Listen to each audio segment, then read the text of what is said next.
Halo, Assalamualaikum warahmatullahi wabarakatuh. Terima kasih untuk yang sudah datang ke channel aku. Kalau belum subscribe, tolong jangan lupa di subscribe, kemudian bunyikan lonceng, dan jangan lupa kasih like serta komentar biar aku makin semangat ya. Hanya Pengganti Episode 2 Kau Wanitaku. Hana berangsur berdiri dari lantai ketika tangan suaminya dengan sangat keras menarik rambutnya. "Tolong ampuni saya minta maaf Tuan, izinkan saya untuk pergi." Hana mohon kepada pria tersebut. Dirinya tidak menghiraukan usia pernikahannya. Ia siap diberi talak oleh suaminya sebab usia pernikahannya baru hitungan jam. Berpisah mungkin lebih baik untuknya. Dirinya masih bisa mencari kebahagiaan di luar sana dengan menyandang status janda. Bagi Hana tidak masalah bila dirinya menjadi seorang janda. Pernikahan ini terjadi karena paksaan mama tirinya. "Terlambat penolakan yang kau lakukan. Kau harus menerima takdirmu jadi wanita pemuasku. Kau harus tahu berapa banyak uang yang sudah aku habiskan untuk kakakmu," tanya David. Pria itu menatap wajah istrinya dengan penuh kemarahan. Dia ingin melampiaskan semua rasa marahnya kepada wanita yang sudah menjadi istrinya. Hana menggelengkan kepalanya. Meskipun kakaknya menjadi seorang artis terkenal, namun Hana tidak pernah menikmati uang yang dimiliki kakaknya. "Tuan, tolong kasihani saya. Jangan lakukan saya seperti ini." Hana terus memohon. Dirinya sudah tidak sanggup menerima perlakuan kasar seperti ini. Debra sudah resmi menjadi suaminya.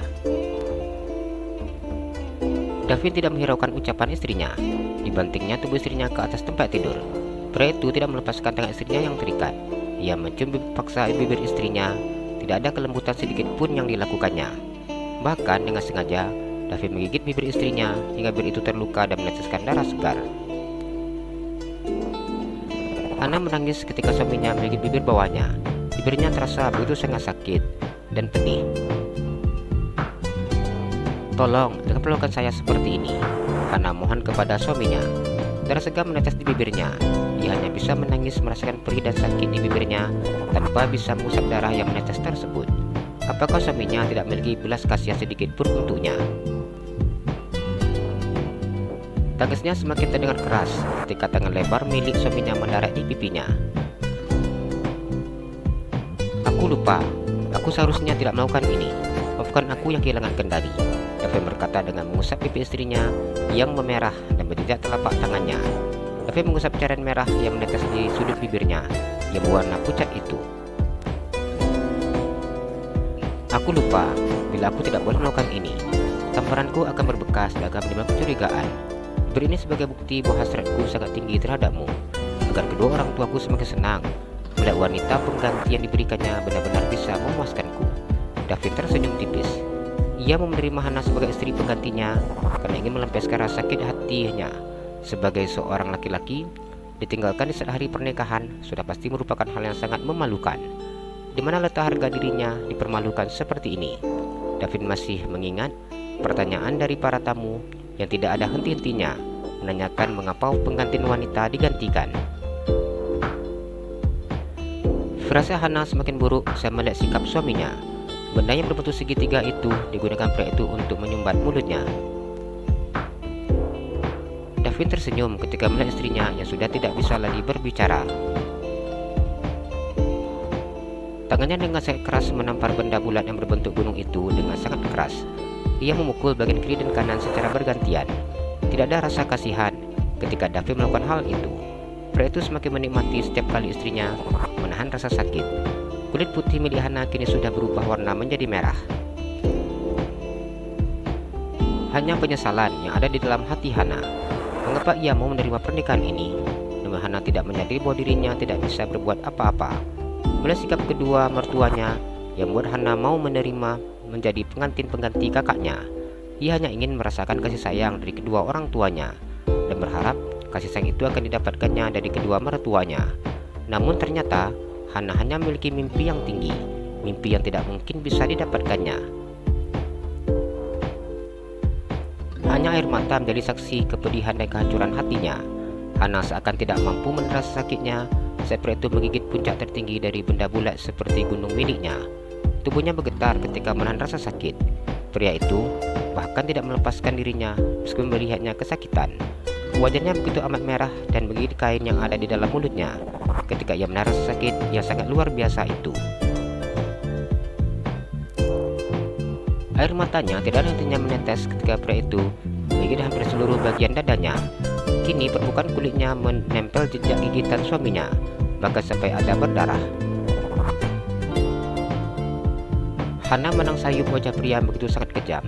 Pria itu tidak memiliki rasa kasihan sedikit pun kepadanya, bahkan dengan sengaja menyumbat mulutnya agar tidak bisa berteriak ketika dirinya kesakitan. Hana menggigit kain yang ada di dalam mulutnya ketika dia merasakan kesakitan yang begitu sangat luar biasa. Tubuhnya gemetar ketika merasa sakit tersebut. Gigitan demi gigitan tidak ada henti-hentinya dilakukan oleh suaminya. Bahkan suaminya menggigit bagian di bawah perutnya. Jejak gigitan itu tidak jelas di kulitnya yang berwarna putih. Hana hanya bisa pasrah menerima takdirnya. Apapun yang dilakukan oleh pria itu, dirinya sudah tidak menghiraukannya. Bahkan bila pria itu mengambil hidupnya saat ini, ia akan sangat bersyukur bila bisa bertemu dengan malaikat yang sangat ditakuti semua manusia. Ditatapnya pria itu dengan penuh kebencian. Direnggangkannya kaki istrinya untuk melihat apa istrinya masih suci atau tidak. David tersenyum tipis ketika menyadari bahwa ternyata istrinya masih suci. Meskipun sudah tahu bahwa Hana belum pernah tersentuh oleh pria lain, namun tidak membuat dirinya berbaik hati untuk bersikap baik. Ia dengan paksa masukkan benda miliknya. Ia menatap bagian tubuh istrinya yang menempel jejak-jejak gigitan hasil perbuatannya. Bila jejak-jejak gigitan yang ditinggalkannya membuat Davin merasa sangat puas. Setelah cukup lama ia mencoba masukkan benda miliknya, Davin tersenyum ketika dirinya berhasil menembus gawang tersebut. Air mata Hana tidak ada henti-hentinya menetes. Meskipun matanya terpejam, ia hanya bisa menikmati rasa sakit di sekujur tubuhnya. Dan di hatinya, ia tidak ingin melihat wajah tampan suaminya. Wajah tampan itu sangat mengerikan untuk dipandangnya. David melakukan penyatuan cukup lama hingga tubuhnya benar-benar mencapai puncak kepuasan. Aku tidak jadi membuangmu, ternyata kau belum buka segel.